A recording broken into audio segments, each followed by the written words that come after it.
Hi everyone and very good evening to all of you and you are most welcome. Welcome to Selection Target. Please confirm कर दें कि audio video clear है या नहीं फिर start करेंगे आज का सेशन जो कि होने वाली है एलडी की एक और प्रैक्टिस। ठीक है,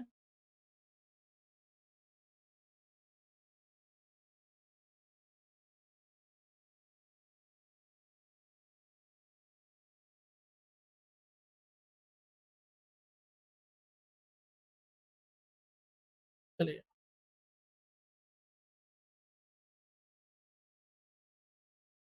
all okay okay, thank you for the confirmation. तो आप लोग रेडी है ना एक और प्रैक्टिस के लिए? एलटी ग्रेड की एक और प्रैक्टिस होने वाली है। कल की प्रैक्टिस में है ना, मज़ा आया था। अब आज की प्रैक्टिस में भी देखिए। तो चलिए शुरू करते हैं आज की प्रैक्टिस। ठीक है, हाँ, आज संडे है लेकिन फिर भी क्लास है। उम्मीद है कि बच्चे आएँगे। ठीक है?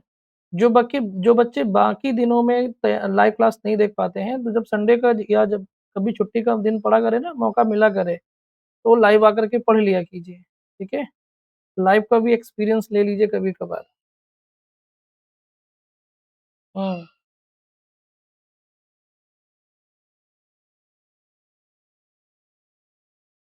चलिए ओके।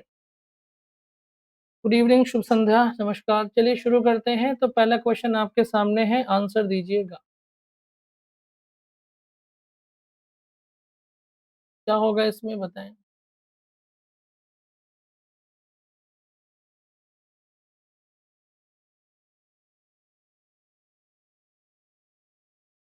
लिखा है कि his silence proves his guilt, यानी कि मेक इट कॉम्प्लेक्स। ठीक है?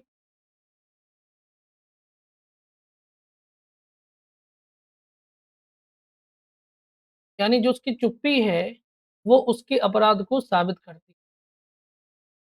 ठीक है? मतलब हिज़ साइलेंस मतलब उसकी चुप्पी जो है, वो साबित करती है उसके अपराध को। गिल्ट माने अपराध। तो यहाँ पे हो जाएगा द जिसमें देखिए लिखा हुआ द फैक्ट इज़ साइलेंट, तो फैक्ट साइलेंट नहीं है, बल्कि व्यक्ति साइलेंट। यहाँ पर भी द फैक्ट इज़ साइलेंट लिखा है, तो ये भी गलत है। ठीक है? The fact that he is silent because he proves his guilt, तो ये सेंसलेस है, इसमें कोई सेंस नहीं है सी वाले ऑप्शन में। भले ही बिकॉज़ लगा हुआ है तो क्या हुआ? लिखा है हुआ the fact that he is silent because he proves his guilt. कोई सेंस है? क्या ये वाला सेंस यहाँ पर सी वाले ऑप्शन में है? बिल्कुल भी नहीं है।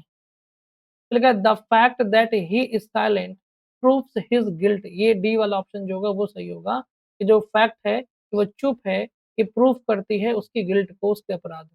यहाँ पर पूरा कंप्लीट सेंस निकल कर के आ रहा है, सो डी ऑप्शन जो होगा, वो बिल्कुल सही हो जाएगा। ठीक है, बात समझ में आ गई? तो सोच समझ के आंसर करना है। आपको मीनिंग जो है ना, वो मीनिंग आना चाहिए, वो सेंस आना चाहिए, जब आप किसी चीज़ को ठीक है, सिंथेसिस कर रहे हो। Question number 2।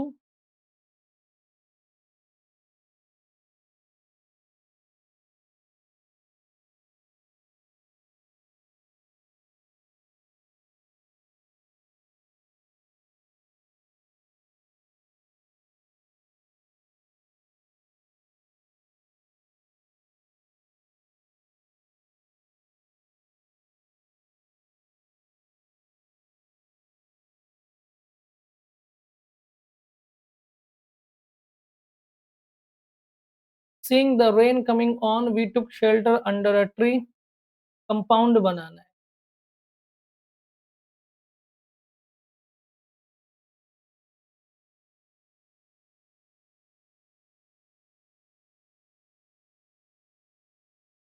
देखिए, इसमें कुछ बच्चे आंसर कर रहे हैं। क्वेश्चन नंबर ज़रूर डाला कीजिए, ठीक है? आंसर करने से पहले क्वेश्चन नंबर लिखा कीजिए, ताकि पता चल सके कि आप किस क्वेश्चन का आंसर कर रहे हैं। 4 बार सी टाइप करने से अच्छा है कि आप एक बार मतलब नंबर भी टाइप करें और साथ में जो भी लेटर है वो, जो ऑप्शन है वो। तो देखिए इसमें लिखा है वो ही तो होगा नहीं, जब बात हो रही वी की तो यहाँ पर ही का कोई काम नहीं है, ठीक है? ही का कोई काम नहीं है। ऐसा थोड़ी कि ही ने देखा बारिश को आते हुए और उसने शेल्टर लिया है, तो ऐसा नहीं है, गलत है। जब वी आपका subject we saw the rain coming on but नहीं होगा, क्योंकि बारिश आने पर तो हर कोई शेल्टर लेता है, तो ये बात तो मतलब अपोज़िट नहीं हुई ना, तो बट नहीं लगेगा, बट अपोज़िट के लिए होता है, कॉन्ट्रडिक्शन के लिए होता है। We saw the rain coming on and took shelter under tree, ये सही है, इसमें कोई भी मिस्टेक नहीं है, ठीक है? और यहाँ पर यट का इस्तेमाल जो होगा ये भी गलत है, क्योंकि यट जो होता है, वो पहले एक्शन का कॉन्ट्राडिक्टरी होता है। तो इसलिए यट भी नहीं हो सकता, सी ऑप्शन जो होगा, वही बिल्कुल सही हो जाएगा। क्योंकि यट मतलब फिर भी उसने पेड़ के नीचे शेल्टर लिया, ये तो कोई सेंस नहीं है ना, तो कॉन्ट्राडिक्टरी सेंस दे रहा है ना यट। इसलिए सी ऑप्शन जो होगा वो बिल्कुल सही हो जाएगा। क्वेश्चन नंबर 3,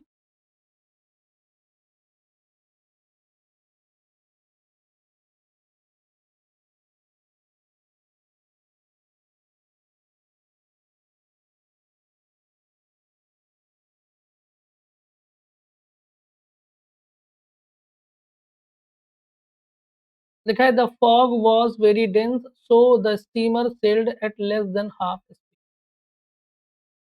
स्पीड, कैसी हाफ?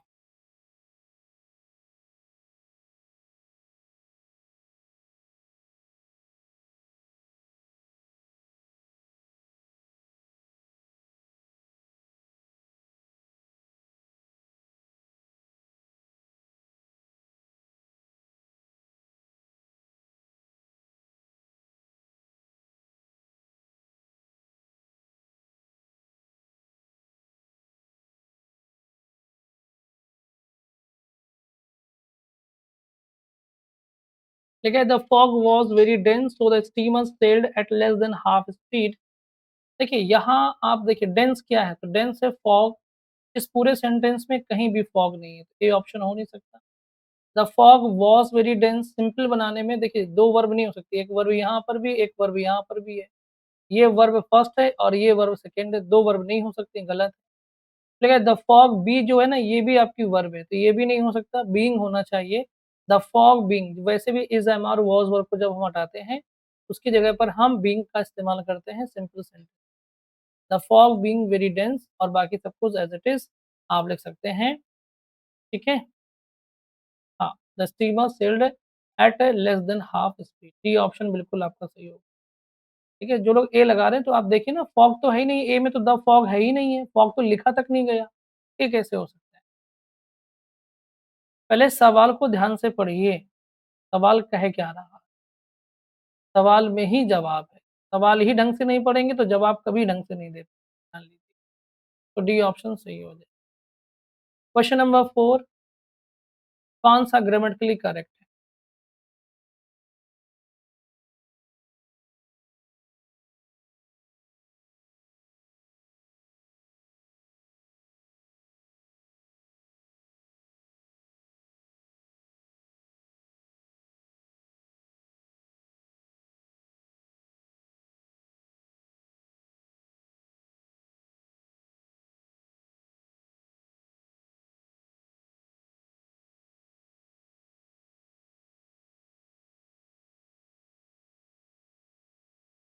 देखिए, इसमें अगर आप गौर से पढ़ेंगे 4 वाले आंसर में, 4 वाले क्वेश्चन में तो देखेंगे कि besides not returning the goods he did pay the bill. Besides not returning the goods, यानी कि जो गुड्स मतलब क्या होते हैं? वस्तुएँ। गुड्स मतलब क्या होता है? वस्तुएँ।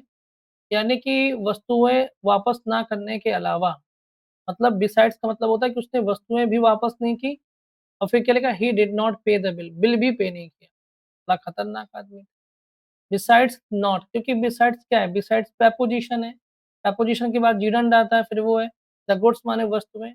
तो वस्तुएँ वापस करने के अलावा यहाँ पर इंक्लूडिंग फॉर्म में होगा, मतलब उसने वस्तुएँ भी वापस नहीं की और ही डिड नॉट पे द बिल, और बिल भी पे नहीं की। ये वाला तो बिल्कुल सही है। यहाँ पर लिखा है in spite of having, hardly, hardly नहीं होगा, यहाँ पर हार्ड होगा, ठीक है? क्योंकि ट्राइड हार्ड होता है ना, कठिन परिश्रम करना या कठिन कोशिश करना, तो यहाँ पर हार्ड हो जाएगा, ठीक है? हार्ड ये क्या है? एडवर्ब का काम कर रहा है। ही डिड नॉट, ये गलत हो गया। यहाँ पे लिखा all except me went down to meet him in the train. In the train नहीं होगा, ऑन द ट्रेन होगा, क्योंकि आपको पता है कि ट्रेन के अंदर हम खड़े भी हो सकते हैं। ट्रेन है, या बस है या फ्लाइट है, इनके लिए हम ऑन का इस्तेमाल करते हैं। जैसे ट्रक है, इनके लिए हम ऑन का इस्तेमाल करते हैं। तो ये ऑप्शन सही हो जाएगा। Work at least 6 hours a day to make sure of होता है, श्योर ऑफ होता है, श्योर टू नहीं होता है। तो work at least 6 hours a day to make sure of success. सफलता के लिए श्योर होने के लिए कम से कम 6 घंटे की मेहनत करनी चाहिए। देखिए सेंटेंस में भी लिखा है। जो बच्चे कहते हैं ना गुरुजी साल भर तो कुछ नहीं पढ़ा है, 2 महीने में कुछ कर दीजिए चमत्कार। चमत्कार हम नहीं करेंगे, हम मतलब हम तो पढ़ाएँगे, आपको पढ़ कर के चमत्कार फिलहाल तो ये ऑप्शन सही है, ठीक है?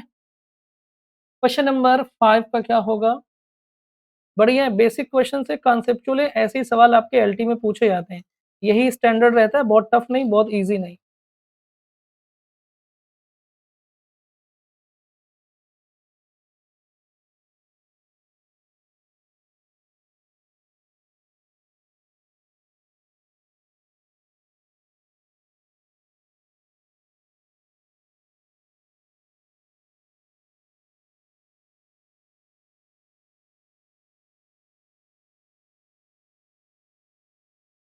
लिखा है कि we have good in future, ठीक है? कौन-सा ग्रामेटिकली करेक्ट है वो पूछ रहा है आपसे।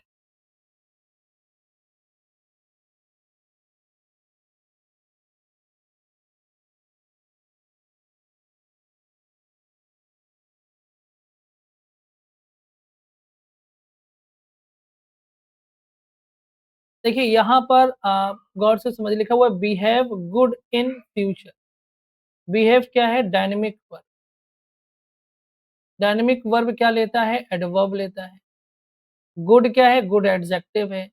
तो हमें एडवर्ब के लिए किसकी नीड होगी? हमें नीड होगी वेल की। बिहेव वेल इन फ्यूचर ये होना चाहिए।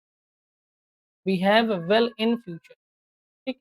यहाँ पर ये मिस्टेक है। खूब अच्छे से पढ़ा, सारे कॉन्सेप्ट पढ़ा है। The workers are up in arms against the manager. तो अप इन आर्म्स का मतलब होता है टू बी एंग्री, ठीक है? टू बी वेरी एंग्री, यानी जो वर्कर्स हैं वो आर अप इन आर्म्स मतलब इसे आर्म्स है नहीं कि ऐसे आर्म्स चढ़ाना, यानी कि हाथ को ऐसे ऊपर करना, स्लीव्स है ना, चढ़ाना हाथ, यानी टू बी वेरी एंग्री बहुत गुस्से में हो जाना। भाई अप इन आर्म्स मतलब जो हाथ अगर ऊपर मतलब गुस्से में है ना, the workers are up in arms, ठीक है? जो वर्कर्स है वो गुस्से में है, किसके खिलाफ गुस्से में? अगेंस्ट द मैनेजर, मैनेजर के खिलाफ वो गुस्से में। तो ये सही है, इसमें कोई मिस्टेक नहीं है, कोई भी ग्रामेटिकल मिस्टेक नहीं। ठीक है, लिखा हुआ है ही आस्क्ड मी, मीटिंग नहीं होगा, आपको पता है टू मीट होता है, ठीक है? यहाँ पर इन्फिनिटिव यूज़ होता है, जीरंड यूज़ नहीं होता है, सीधी-सी बात है। He asked me to meet him at 9। आपको पढ़ा है कि आस्क्ड, ठीक है? इन्फिनिटिव लेगा, ओके? जैसे बेग भी इन्फिनिटिव लेता है, आई बेग टू से, ठीक है? आई बेग टू से तो बेग भी इन्फिनिटिव लेता है, ठीक है? ये बात ध्यान रखिएगा, ठीक है? अब यहाँ पर लिखा हुआ है तो यहाँ पर आपको क्या होगा? यहाँ पर टू मीट होगा, ठीक है? यहाँ पर गुड नहीं होगा, वेल होगा। In his house everything is on नहीं होता, एट होता है। एट सिक्सेस एंड सेवेंस मतलब होता है कि अव्यवस्था आप कह सकते हैं या इन डिसऑर्डर कह सकते हैं, ठीक है? तो यहाँ पर एट होता है, याद रखिएगा ये ईडीएम है, पढ़ाया गया है। तो आपका जो आंसर है वो बी वाला जो होगा वो बिल्कुल सही हो जाएगा। ठीक है, समझ में आ गई बात? क्वेश्चन नंबर 6 कौन-सा ग्रामेटिकली करेक्ट है वो बताएँ?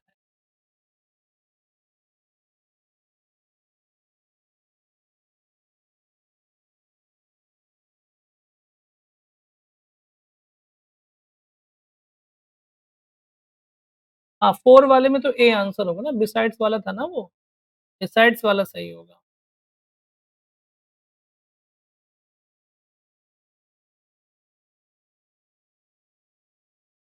क्वेश्चन नंबर 6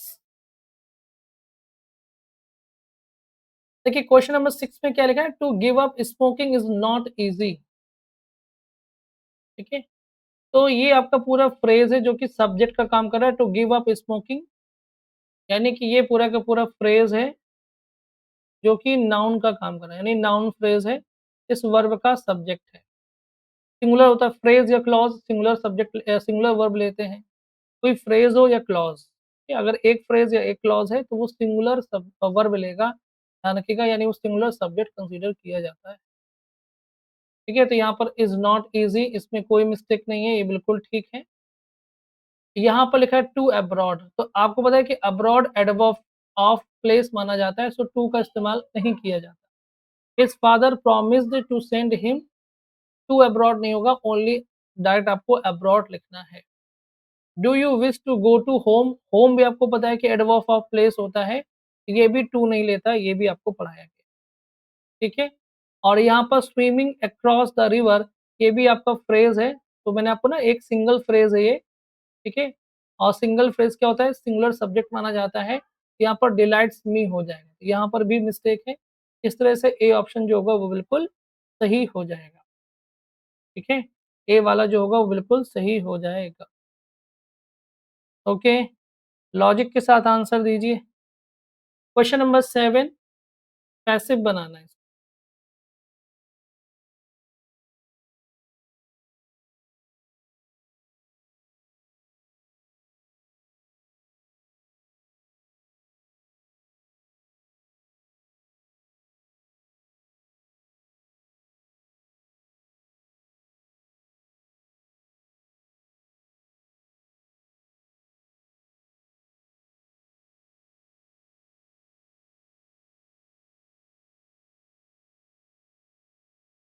ठीक है, shall I ever forget those happy days, make it passive.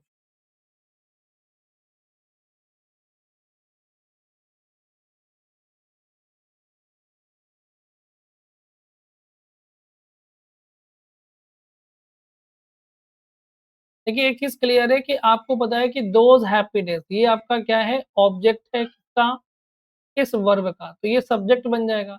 पर चूँकि आपका इंट्रोगेटिव सेंटेंस है तो हम विल से ही स्टार्ट करेंगे। क्योंकि दोज़ हैप्पी डेज़ के तो विल ही आएगा ना, तो शैल तो आएगा नहीं। तो will those happy days be ever forgotten यहाँ पर लिखा हुआ है। याद रखिएगा, हमेशा बी की फॉर्म जो आती है, वो वर्ब की थर्ड फॉर्म के बगल में आती है। मैंने आपको ये बताया है। जो लोग सी लगा कर के कन्फ्यूज़ हो रहे हैं, तो आपको इतना तो मैंने पढ़ाया है कि आपको बी की फॉर्म जो है वो वर्ब की थर्ड फॉर्म के बगल में ही रखना है। यहाँ तो बी और वर्ब की थर्ड फॉर्म के बीच में एवर आ गया है, जो कि गलत है। तो will those happy days ever be forgotten यहाँ पर होगा, डी ऑप्शन सही है। ठीक है? Will those happy days ever be forgotten यहाँ पर हो जाएगा। ठीक है, बात समझ में आ गई? इसलिए आपका जो आंसर होगा वो डी वाला बिल्कुल करेक्ट, ठीक है? क्वेश्चन नंबर 8, नहीं हमेशा याद रखिए बी की फॉर्म हमेशा वर्ब की थर्ड फॉर्म के पहले आती बस, चाहे जो भी कंडीशन बनी हो कोई प्रॉब्लम नहीं।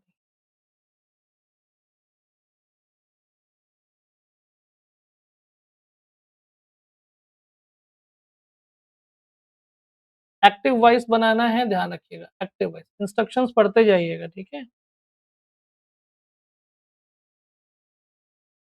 He was appointed monitor,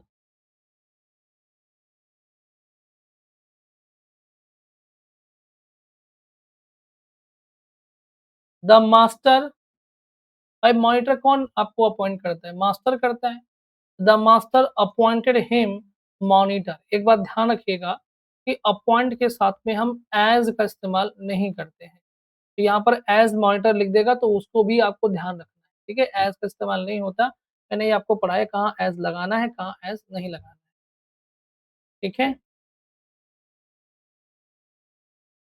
okay, तो बी ऑप्शन यहाँ पर सही होगा, बिल्कुल करेक्ट। यहाँ पर वो मास्टर को अपॉइंट नहीं किया गया था, इसलिए यहाँ पैसिव नहीं होगा, वैसे भी हमें एक्टिव बनाना है। यहाँ भी पैसिव है, यहाँ भी पैसिव है। ये तो सारे पैसिव हैं, केवल बी वाला ऑप्शन जो होगा वही आपका सही हो जाएगा, ठीक है?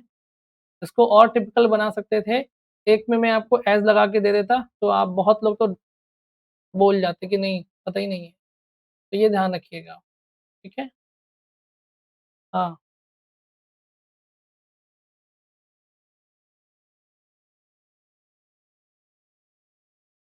Question number 9 get the ball rolling,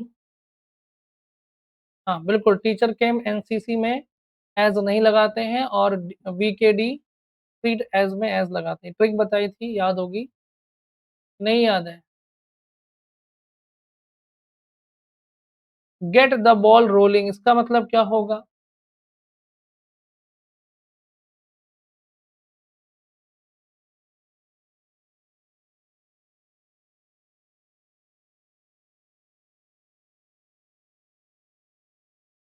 get the ball rolling का मतलब क्या होता है? Set an activity in motion मतलब किसी काम की शुरुआत कर देना। Set an activity in motion D option यहाँ पर जो होगा वो बिल्कुल सही हो जाएगा। ठीक है, याद रखिएगा। इस सवाल में थोड़ा-सा और मैं आपको चीज़ें क्लियर कर देता हूँ, जैसे कि अपॉइंट के साथ में एज़ नहीं लगाते। तो एक ट्रिक है टीचर केम एनसीसी इसमें हम एज़ नहीं लगाते और वीकेडी ट्रीट के साथ में हम एज़ लगाते हैं। ये ट्रिक है। इसमें टी फॉर क्या होता है? मैं इसकी ट्रिक का यहाँ पर डिटेल लिखता हूँ। टी फॉर थिंक होता है। कि आप लोग भी लिखिएगा कमेंट बॉक्स में। सी फॉर चूज़ होता है। ए फॉर अपॉइंट होता है। देखिए अपॉइंट आ गया ना? हाँ, M for teacher came. M for क्या होता है? मेक होता है। ई फॉर इलेक्ट होता है।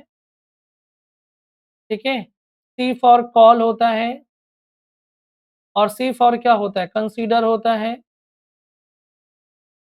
ठीक है? एन फॉर क्या होता है? नेम होता है।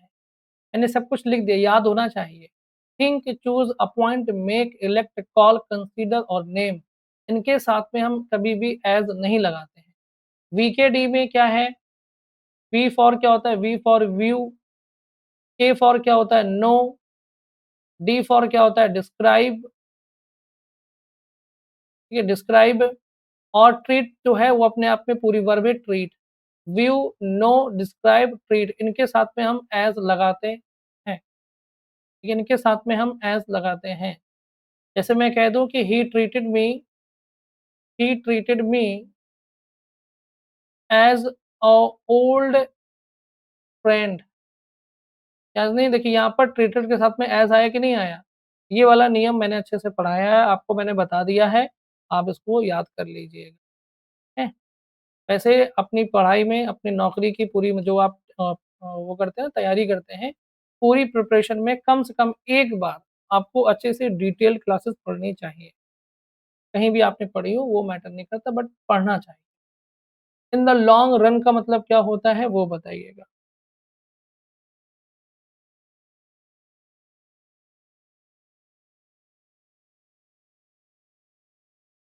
इन द लॉन्ग रन तो इन द लॉन्ग रन का मतलब जानते हैं क्या होता है? तो इन द लॉन्ग रन का मतलब होता है अल्टीमेटली या अंततः या अंत में इन द एंड आप इसे कह सकते हैं। Lack of energy, long walk in tough times ये नहीं होगा। सी ऑप्शन हो जाएगा इन द एंड।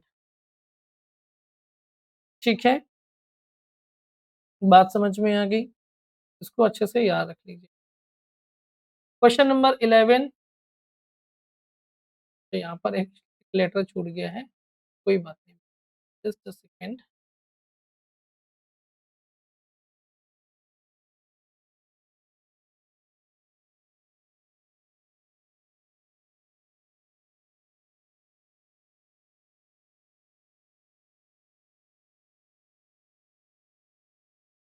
कुछ गड़बड़ हो गया है। चलिए कोई बात नहीं, आप मुझे आंसर दीजिए इसमें क्या होगा वो बताइए, है ना? ठीक है, someone who attacks cherished ideas और ट्रेडिशनल इंस्टीट्यूशंस में क्या होगा वो बताइए?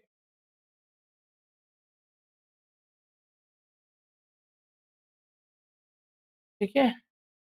वन वर्ड पूछा नहीं जाता है लेकिन मैंने एक इसलिए शामिल कर दिया है क्योंकि हो सकता है कि इस बार कुछ चेंज कर दे तो पूछ ले, है ना? इसलिए मैंने सोचा कि वन वर्ड भी एक करवा देते हैं कम से कम।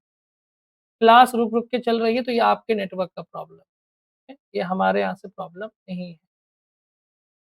आप अपना नेटवर्क चेक कर लीजिए। यहाँ पर क्या होगा आइकोनोक्लास्ट होगा, यानी ऐसा व्यक्ति जो धार्मिक चीज़ों को तोड़ता-फोड़ता है या है ना मंदिरों को या मूर्तियों को वो आइकोनोक्लास्ट जिसको हम लोग बोलते हैं मूर्ति भंजक। ठीक है? बिलीवर मतलब जो विश्वास करने वाला है। और ह्यूमैनिटेरियन का मतलब होता है जो है ना? जो लोकोपकारी है, मतलब जो लोगों के हित का काम करता है, लोकोपकारी या उपकारी कह सकते हैं। मिसएंथ्रोप, तो देखिए ये वर्ड बना है मिस और प्लस एंथ्रोप से बना हुआ है। मिस का मतलब होता है नफ़रत करना और एंथ्रोप माने होता है मानव। तो मानव द्वेषी या मानव से नफ़रत करने वाला मिसएंथ्रोप कहलाता है। तो बी ऑप्शन यहाँ पर सही हो जाएगा, ठीक है? और थोड़ा-सा मैं यहाँ पर ठीक कर लूँ, ठीक है? जो थोड़ी बहुत हिंदी आपको लगता है मुझे कि टफ़ हो सकती है आपके लिए, वो मैं लिख भी देता हूँ, ताकि आपको बाद में दिक्कत ना हो, ठीक है? लेकिन जो टफ़ होती हैं वो, सब नहीं। क्वेश्चन नंबर 12 का क्या होगा वो बताइए? और आपको डायरेक्ट में कन्वर्ट करना है, ठीक है? Make it direct.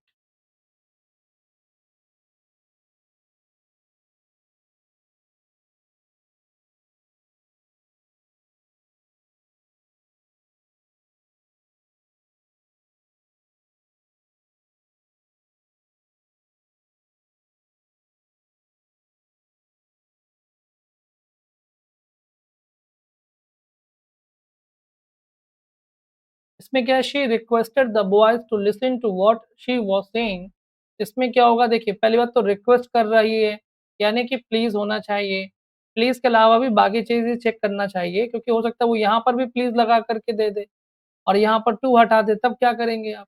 तो दिमाग बिल्कुल खोल के रखना, सब कुछ पूरा सेंटेंस पढ़े बिना कभी आंसर मत कीजिएगा, ठीक है? कितना भी ईज़ी आंसर क्यों ना हो आप प्लीज़ पूरा सेंटेंस पढ़ने के बाद में ही आंसर करें। पूरा सेंटेंस पढ़ना है, चारों ऑप्शंस पढ़ने हैं, चारों ऑप्शंस के पूरे-पूरे सेंटेंस पढ़ने हैं, तभी आप सही आंसर कर पाओगे।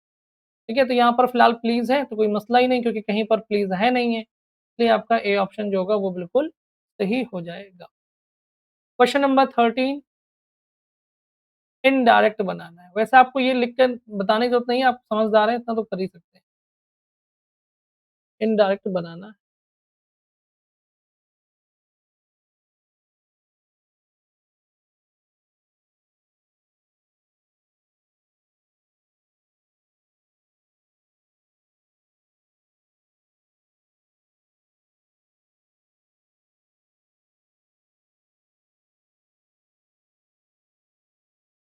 The king said to his man put the man in prison.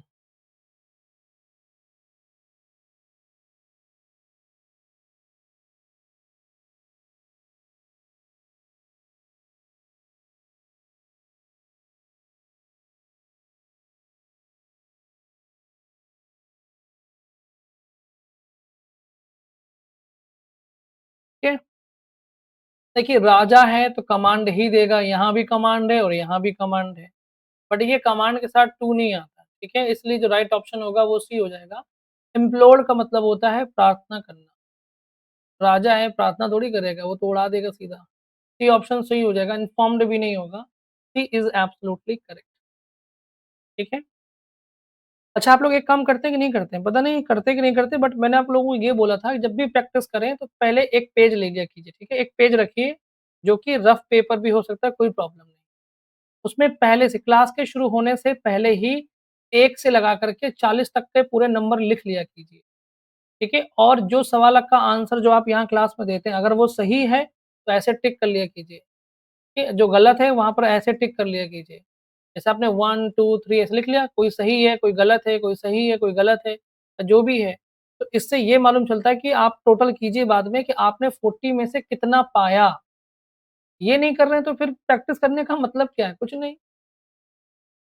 देखिए प्रैक्टिस एनालिसिस करने के लिए होता है कि हम कितने गहराई में हैं, ठीक है? सभी लोग किया कीजिए ये काम, नहीं कर रहे हैं तो फिर कोई बहुत लाभ नहीं लेने वाले। और जो-जो सवाल गलत हुए हैं उसमें ये देख लिया कीजिए कि किस टॉपिक का है, क्या मुझसे गलती हुई है, नेक्स्ट टाइम नहीं करना है, ये सब चीज़ें करेंगे तो बहुत कुछ सीख के जाओगे आप। My son exclaimed with Joy that it was an attractive site.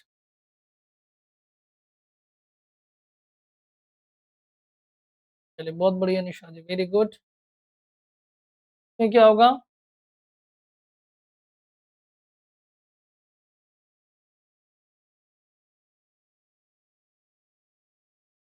देखिए, my son exclaimed with Joy that it was an attractive site. 14 का क्या आ रहा है? कुछ बच्चे बी भी लगा रहे हैं क्या? नहीं, 14 का डी आ रहा है।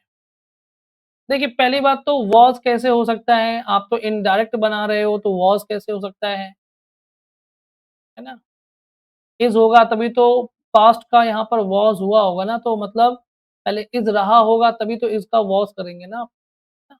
जब डायरेक्ट में इज़ रहा होगा तभी वाज़ हुआ होगा, ठीक है?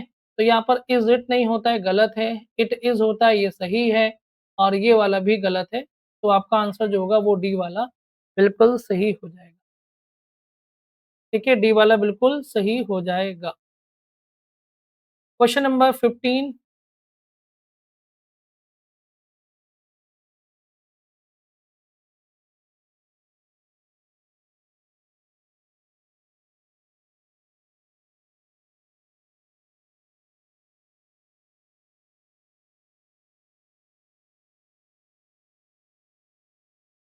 ये कहाँ से लिखा है कि alas that youth should pass away, ठीक है?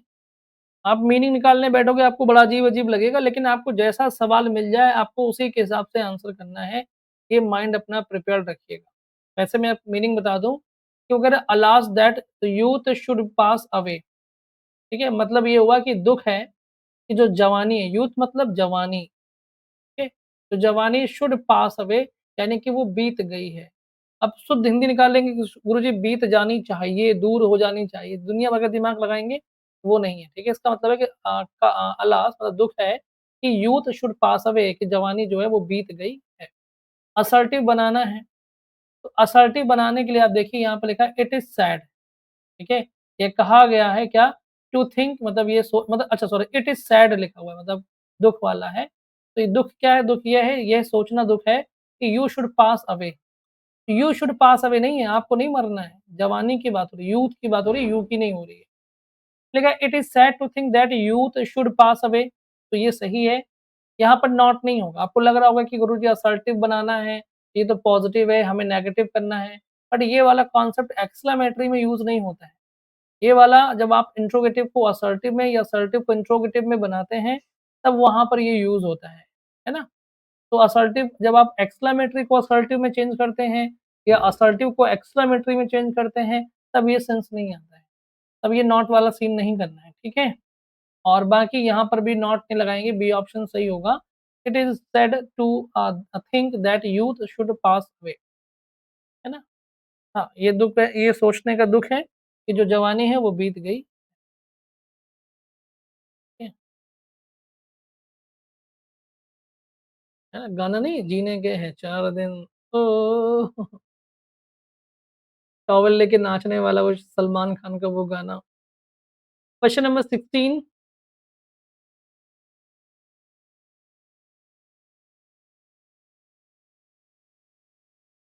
I wish I had met you 10 years ago.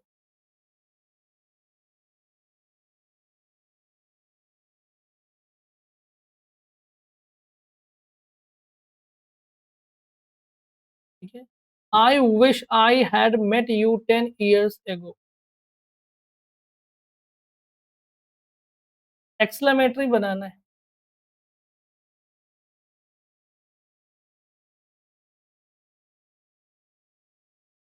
Transformation में मैंने आपको ये वाला नियम पढ़ाया है। देखिए, एक्सक्लेमेटरी में ऐसा नहीं कि हमेशा बस वही वर्ड आप रटे हुए कि अ लॉस या हर्रा, है ना? या फी-फी इनके अलावा भी ये भी यूज़ कर सकते हैं इफ ओनली या इफ आई कुड ओनली ठीक है? ठीक है? और भी है कि if I earnestly desire transformation में पढ़ाया मैंने, है ना? ठीक है? तो इफ ओनली या अ, आई अर्नेस्टली डिज़ायर ये भी सब पढ़ा है। ये सब एक्सक्लेमेटरी सेंटेंस में यूज़ कर सकते हैं आप। और याद रखिएगा जब किसी चीज़ का अफ़सोस दिखाना हो, ठीक है? पास्ट की ऐसी कोई घटना जिस पर आपको अफ़सोस है। क्या है? अफ़सोस। जैसे ना I wish I had met you 10 years ago काश मैं आपसे 10 साल पहले मिला होता, तो आज मैं बूढ़ा हो गया होता।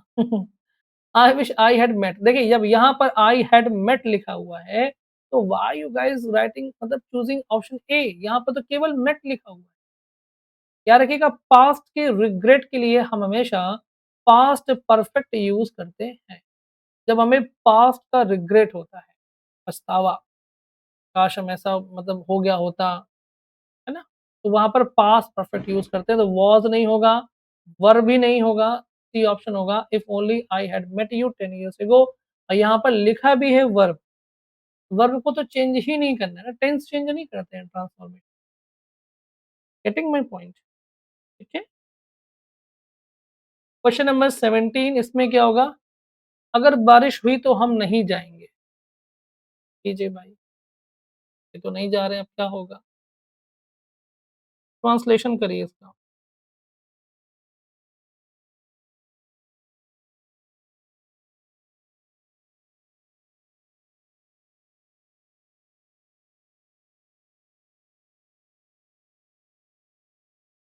लिखा हुआ है अगर, अगर या यदि के लिए हम क्या यूज़ करते हैं? इफ यूज़ करते हैं, व्हेन तो नहीं होगा फिर।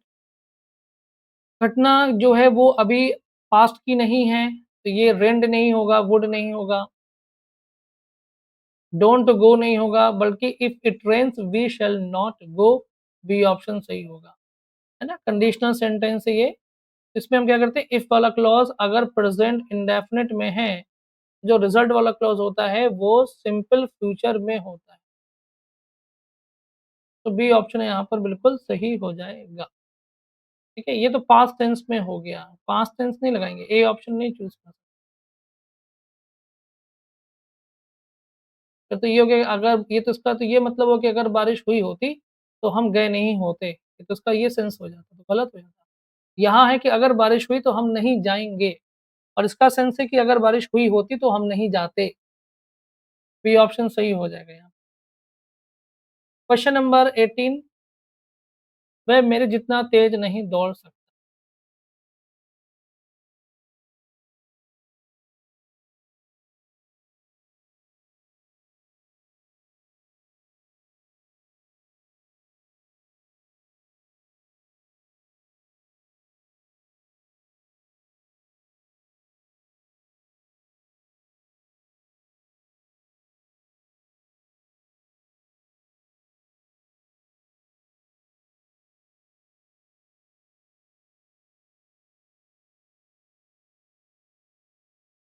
18 का क्या होगा लिखा है वह मेरे जितना तेज़ नहीं दौड़ सकता।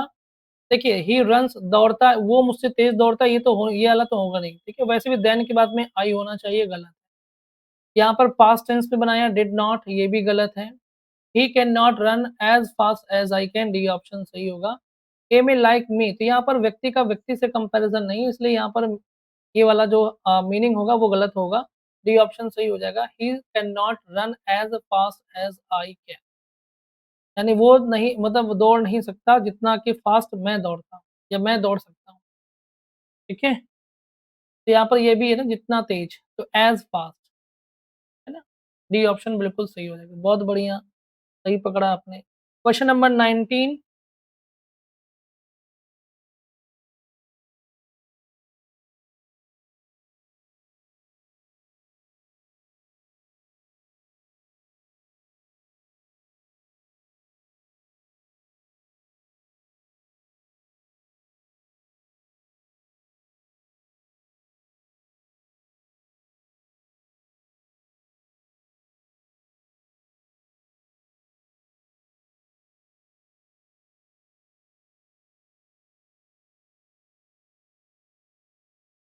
देखिए यहाँ पे लिखा है the teacher made the students right an essay तो ये कॉज़ेटिव वर्ब वाला है, याद होगा मैंने आपको पढ़ाया है।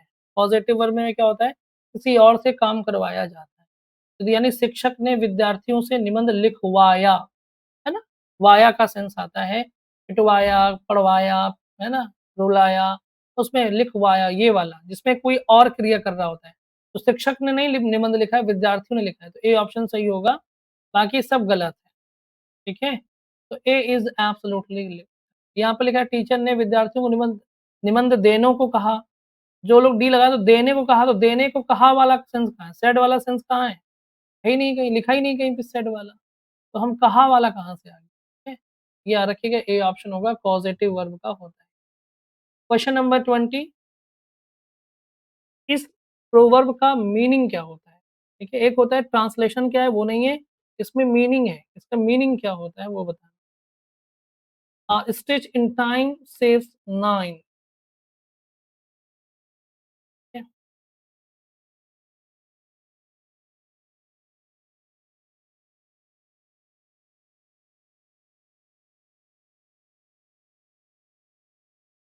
तो इसका जो आंसर होगा वो बेटा हो जाएगा क्या?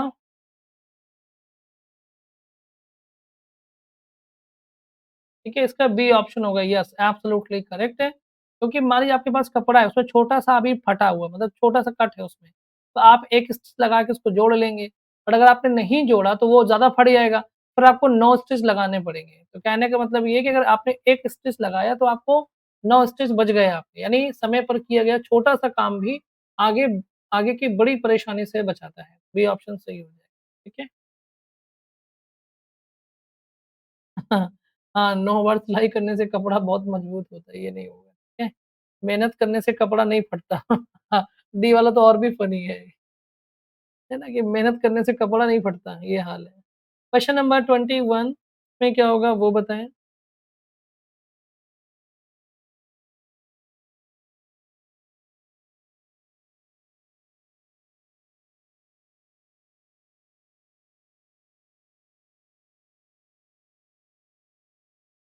'To many cooks spoil the broth'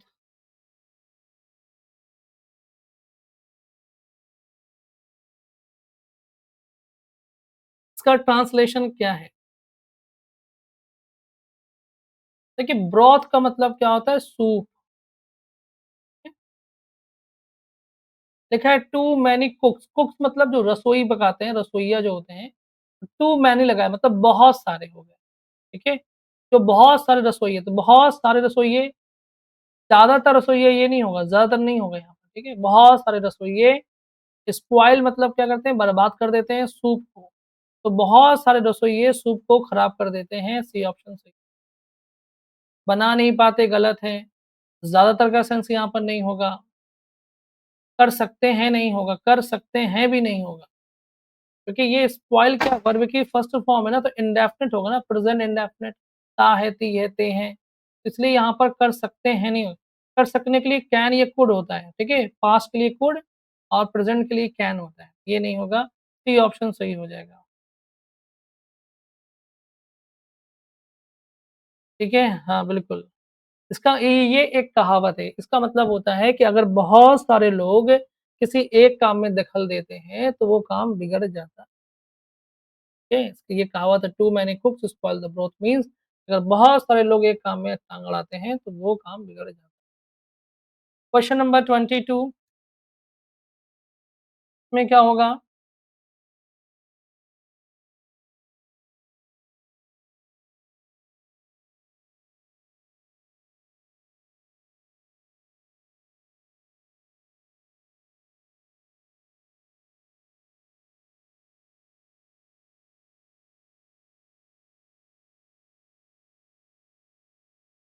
a,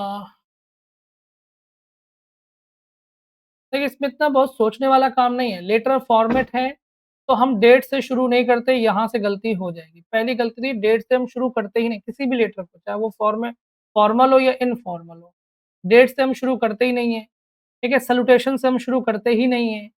address से शुरू करते हैं तो बात सही है, एड्रेस के बाद में डेट डेट आता है, सही बात है। क्योंकि एड्रेस के नीचे डेट रहता है, सैल्यूटेशन नहीं रहता है, ठीक है? इसलिए आपका बी ऑप्शन सही हो जाएगा। ये बी ऑप्शन सही है, address, date, subject, salutation, body, closing और सिग्नेचर। ठीक है? तो बी इज़ एब्सोल्यूटली करेक्ट हो जाएगा।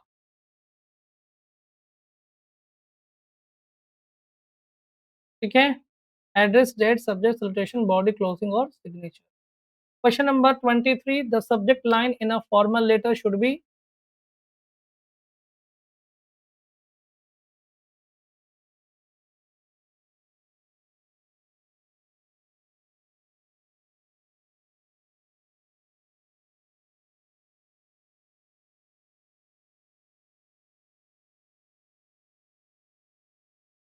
द सब्जेक्ट लाइन ठीक है? तो सब्जेक्ट जो होता है वो हमेशा कैसा होना चाहिए? शॉर्ट होना चाहिए, छोटे में यानी एक लाइन में खत्म कर देना चाहिए। A short and clear statement of purpose यानी सब्जेक्ट में हम अपने लेटर लिखने का पर्पस लिखते हैं कि हम किस उद्देश्य से ये लेटर लिख रहे हैं, वो एक लाइन से ज़्यादा का नहीं होना चाहिए, ठीक है? और रिटन पैराग्राफ, पैराग्राफ में नहीं लिखा जाता, पैराग्राफ में बॉडी को लिखा जाता है, जो कि 3 पैराग्राफ में होता है, ठीक है? अब 3 पैराग्राफ में ऑप्शनल इन ऑल केसेस ये नहीं होगा, ठीक है? Written at the end of the letter तो लेटर के एंड में सब्जेक्ट लिखते गलत है, ये ऑप्शन सही हो जाएगा। क्वेश्चन नंबर 24 काहे सोच लिए सौरभ? कल बताया था ना क्लास में कि आज पढ़ाऊँगा मैं।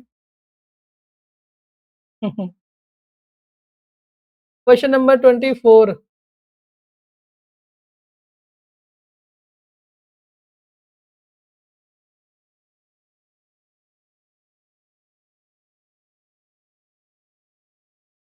What should be the main focus in the body of a formal letter? Body कैसे है?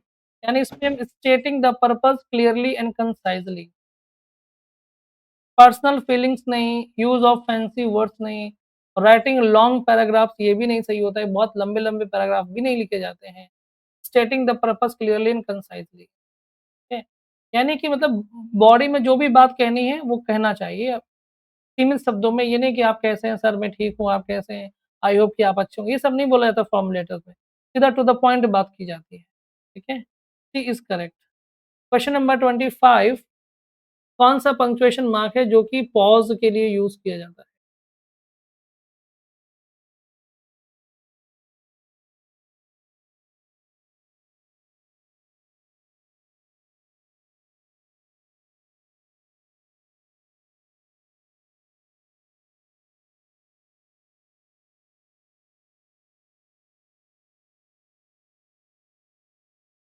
देखिए यहाँ पे लिखा है व्हिच पंक्चुएशन मार्क तो पॉज़ के लिए हम कॉमा यूज़ करते हैं याद रखिए।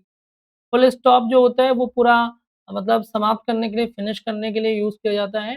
बट कॉमा जो होता है वो पॉज़ के लिए यूज़ किया जाता है।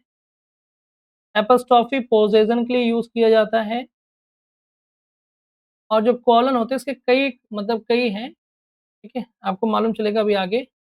यहाँ पर बताइए क्या होगा?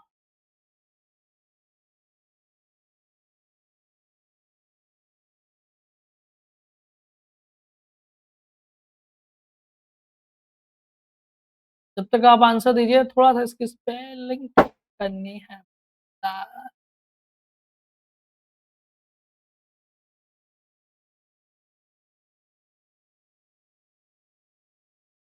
इस पे क्या होगा बताइए?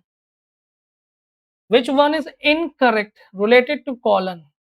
कॉलन के जो रूल्स हैं उसमें कौन-सा इनकरेक्ट है?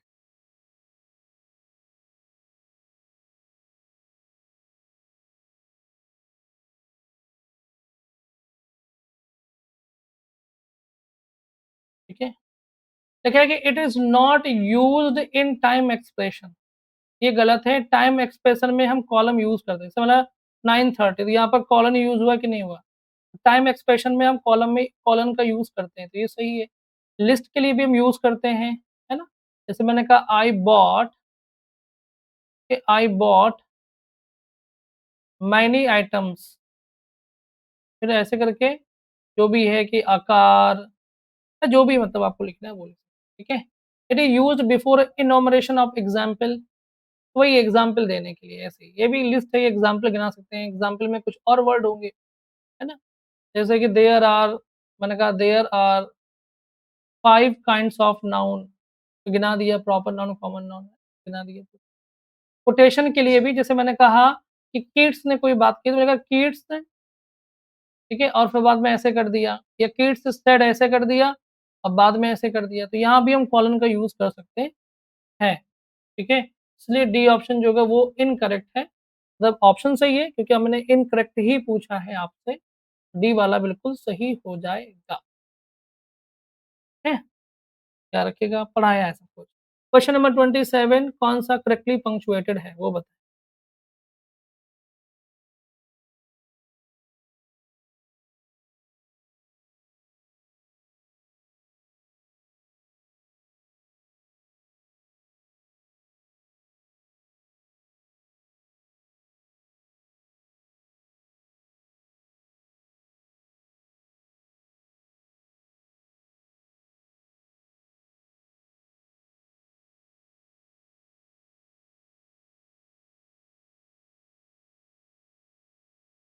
देखिए इफ ओनली का यूज़ मैंने अभी-अभी बताया आपको इफ ओनली मतलब होता है काश और इसके बाद में एक्सक्लेमेटरी मार्क नहीं आता, ठीक है? तो ये एक्सक्लेमेटरी मार्क नहीं आएगा, गलत है।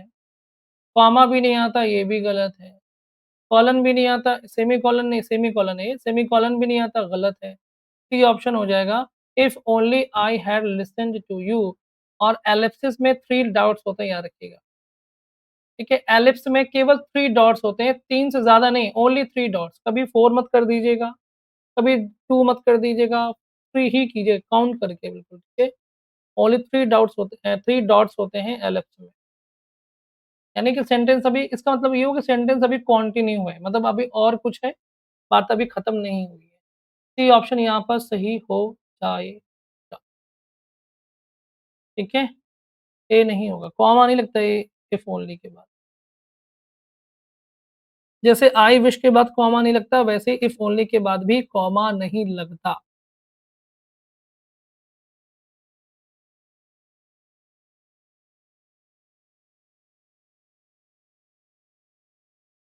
Plural form of index.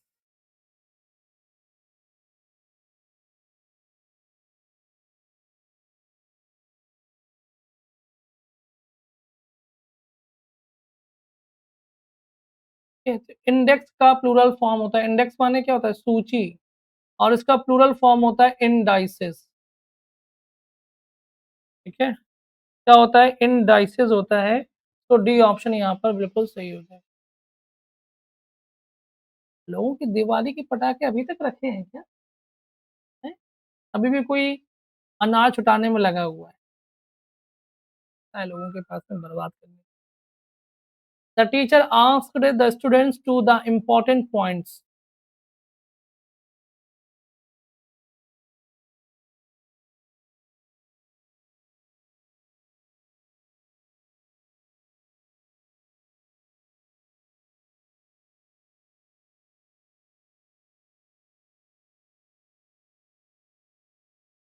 ठीक है? तो the teacher asked the students to important points क्या हाइलाइट करना, ये वर्ब है। इसमें हाइलाइट में क्या है कि हाई एडजेक्टिव है, लाइट नाउन है। हाइटन नहीं होगा ये तो, है ना? ऊँचाई बढ़ाने की बात कर रहा है। इनलाइटन मतलब प्रकाशित करने की बात कर रहा है, तो ये भी नहीं होगा। ए ऑप्शन सही होगा यहाँ पर, हाइलाइट द इम्पोर्टेंट पॉइंट्स यहाँ पर आप कह सकते हैं। Question number 30।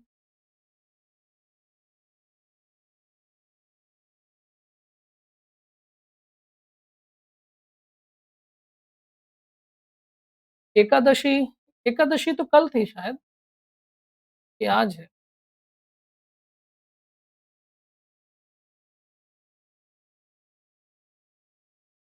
By the time you arrive I my work, ठीक है? तो यहाँ पर जाएगा विल हैव फिनिश्ड हो जाएगा। ठीक है? तो बाय के बाद में अगर टाइम दिया हुआ है और घटना फ्यूचर की है, अगर वहीं पर लिखा हो बाय यस्टरडे लिखा हो, तो हम पास्ट परफेक्ट यूज़ करते हैं, आज भी है। अगर बाय के साथ में टुमारो लिखा हो या कोई टाइम लिखा हो, तो हम फ्यूचर परफेक्ट यूज़ करते हैं। बात समझ में आ गई? So b is correct, will have finished. Question number 31। अब आजकल इंडिया में त्योहार 2-2 दिन के हो गए हैं। पता नहीं कौन-सा ऐसा चक्र चल गया है कि हर त्योहार 2 दिन का हो। इसमें क्या होगा वो बताइएगा?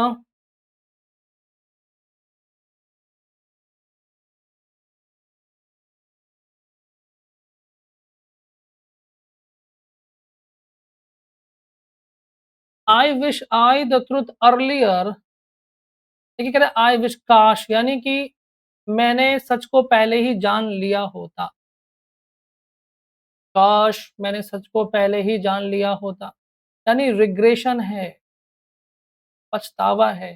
तो हैड नोन हो जाएगा। सी यहाँ पर बिल्कुल करेक्ट हो जाएगा। ठीक है? C is absolutely correct. Question number 32।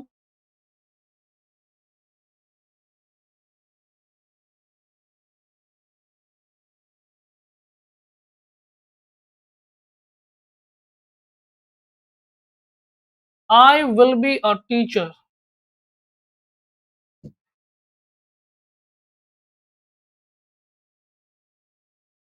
इसमें कौन-सा टेंस है?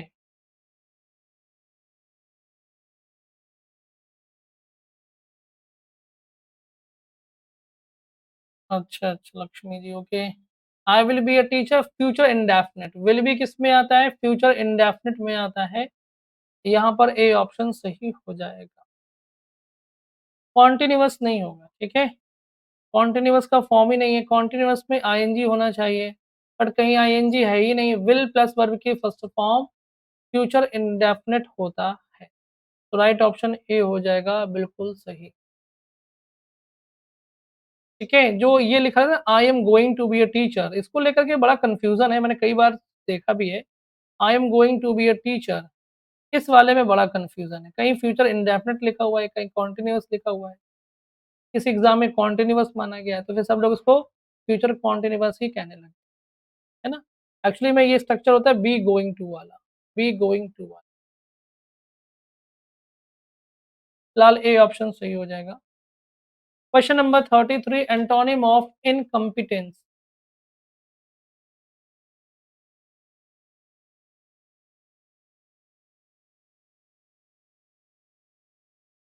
इनकॉम्पिटेंस का मतलब होता है क्या? जो कम्पीट ना कर पाए, यानी कि अयोग्य, ठीक है? इसका मतलब होता है अयोग्यता। इनकम्पिटेंस मीन्स होता है अयोग्यता, तो इसका हो जाएगा आपका एफिशिएंट हो जाएगा, यानी कि योग्यता। इंटरफियर का मतलब होता है हस्तक्षेप करना। एटीट्यूड मतलब होता है ये एक विशेष तरह की जो दृष्टिकोण होता है लोगों का, रवैया होता है। एटीट्यूड मतलब रवैया, आप यूँ कह सकते हैं। कॉस्टिक का मतलब होता है जो आग लगाने का, मतलब जो बहुत जल्दी किसी चीज़ को जला देता है, ठीक है? जो हम जिसे हम कहते ज्वलनकारी है, कॉस्टिक कहलाता है। फिलहाल सी हो जाएगा एफिशिएंट, ठीक है? ये कॉस्टिक है, सी इज़ करेक्ट। आज इंडिया वर्सेस अफ्रीका फाइनल है गुरुजी महिला का। मैं मैच देखता ही नहीं हूँ। पहले अच्छा लगता था, लेकिन अब कुछ अच्छा नहीं लगता। Synonym of डेज़ोलेट।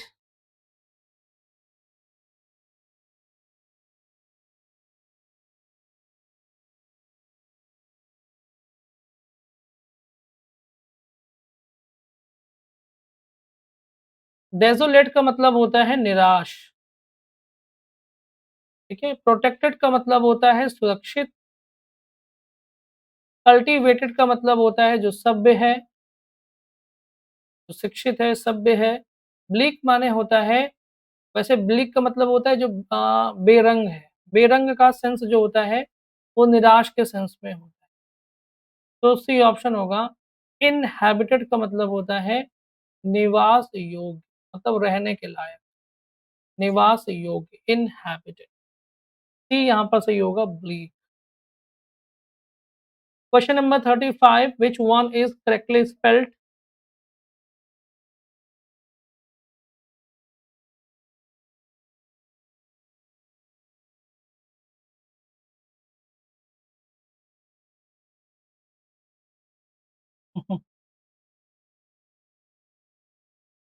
29 बॉल बाकी है, कौन जीतने वाला है, किसके चांस है?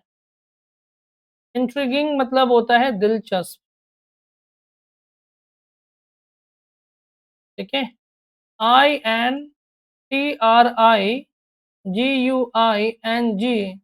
इंट्रिगिंग मतलब होता है दिलचस्प होता है। यानी ऐसी कहानियाँ जो बड़ी मतलब षड्यंत्रकारी वाली हैं, बट दिलचस्प हैं। तो कभी-कभी दिलचस्प के सेंस में आता है, वैसे इंट्रिग का मतलब षड्यंत्र भी होता है। तो षड्यंत्र वाली कहानियाँ, लेकिन दिलचस्प कहानियाँ, उसी को हम बोलते हैं इंट्रिगिंग, ठीक है? D is correct. Question number 36।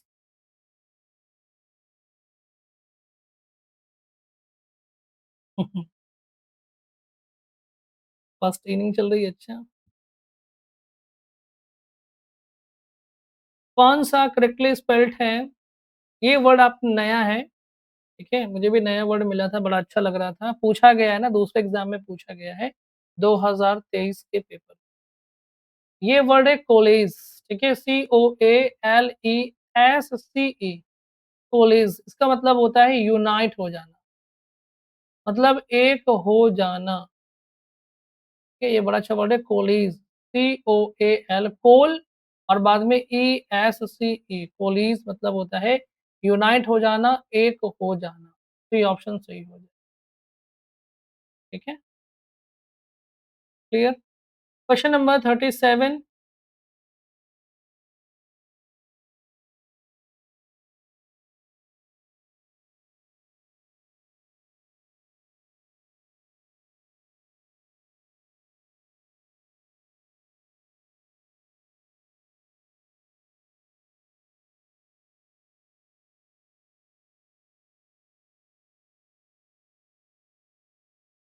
ठीक है, Rahul felt happy to the neighbours in the new locality.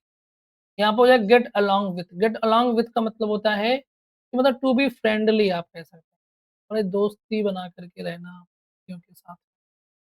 Warm up का मतलब होता है कि एक्सरसाइज करना, मतलब हार्ड एक्सरसाइज करने से पहले जो शरीर को गर्म करते हैं ना, वो वार्म अप कहलाता है, मतलब ठीक है, लाइट एक्सरसाइज कह सकते हैं। लुक आफ्टर का मतलब होता है देखभाल करना। टेक ऑफ का मतलब होता है प्लेन का उड़ना या कपड़े उतारना, दोनों हम कह सकते हैं। ठीक है, टेक ऑफ का मतलब कपड़े उतारना भी होता है और प्लेन का उड़ना भी होता है। ये प्लेन का उड़ान भरना भी। डी ऑप्शन हो जाएगा get along with. Question number 38, the lorry at the traffic lights.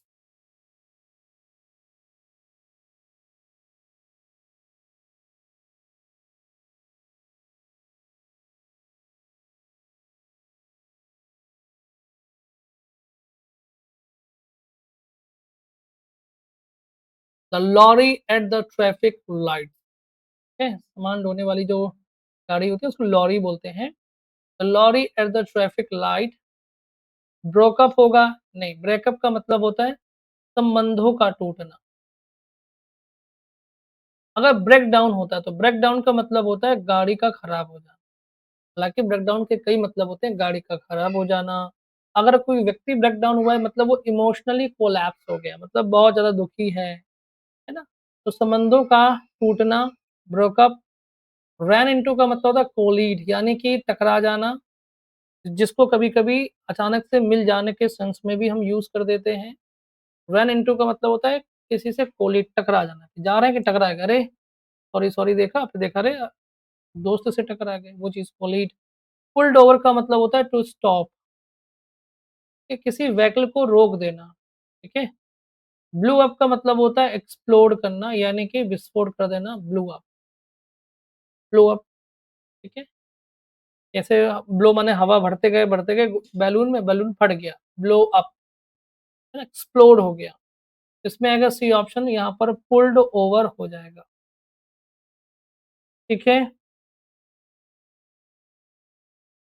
Everything has been taught.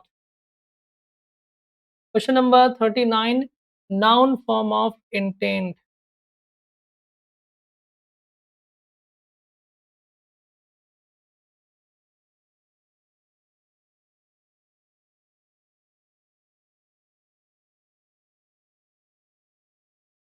Intent का नाउन फॉर्म क्या होगा?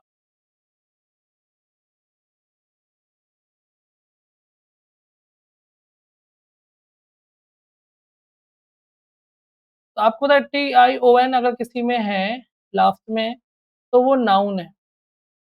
ये नाउन है, ये एडजेक्टिव है और ये एडवर्ब फॉर्म ऑफ इंटेंट है। ठीक है, नाउन, एडजेक्टिव और एडवर्ब। तो राइट ऑप्शन ए हो जाएगा, बिल्कुल सही।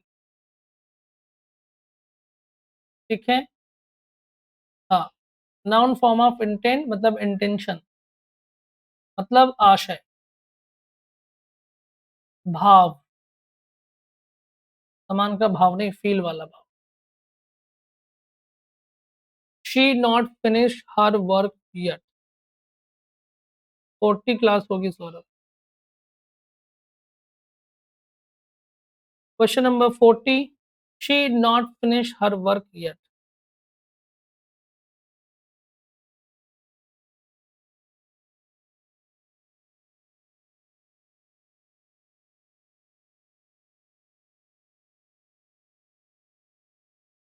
देखिए इसमें अगर शी देखिए येट अगर होता है ना तो हम जो प्रायोरिटी देते हैं वो प्रेज़ेंट परफेक्ट को देते हैं, ठीक है, याद रखिए। तो इसलिए यहाँ पे हो जाएगा हैज़ नॉट फिनिश्ड हो जाएगा, बी इज़ अगर सेंटेंस में येट दिया हुआ है या रिसेंटली दिया हुआ है, ठीक है? तो आपको पता है या ऑलरेडी दिया हुआ है, आपको पता है कि हम क्या यूज़ करते हैं प्रेज़ेंट परफेक्ट यूज़ करते हैं, ठीक है? हाँ, 40 क्वेश्चन 40 क्लास बी ऑप्शन यहाँ पर सही हो जाएगा, बिल्कुल करेक्ट। चलिए, तो ये था आज का सेशन, यहाँ पर समाप्त होता है, ठीक है? जो इंस्ट्रक्शंस मैंने आपको दिए हैं उसको करिएगा, इससे आप अपना एनालिसिस कर पाएँगे। प्रैक्टिस का मतलब होता है सेल्फ एनालिसिस करना। 2 काम करिएगा, जैसे आपने 1, 2, 3, 4, 5, 6, 7 ऐसे करके आपने 40 तक लिख लिए कागज़ में, ठीक है? जो भी सवाल सही हो उसमें टिक कर लीजिए, जो गलत हो उसमें ये कर लीजिए, टिक कर लीजिए, जो गलत हो उसमें ये नहीं है, ठीक है? इसके बाद में फिर पीडीएफ ओपन करके देखिए कि जो सवाल आपसे गलत हुए, वो किस तरह के क्वेश्चन्स हैं और जिस तरह के क्वेश्चन्स हैं, उस तरह के कॉन्सेप्ट को रिवाइज़ कीजिए, उनको समझिए, ठीक है? इसलिए क्योंकि ये पैटर्न जब आप फ़ॉलो करेंगे, तभी आप अपना एनालिसिस भी कर पाएँगे, तभी आप अपने आप को इम्प्रूव भी कर पाएँगे और तभी आपका कॉन्फिडेंस भी बिल्डअप होगा। ये बात जान लीजिएगा। ये बेस्ट मेथड होता है जो मैं आपको बता रहा हूँ, ठीक है?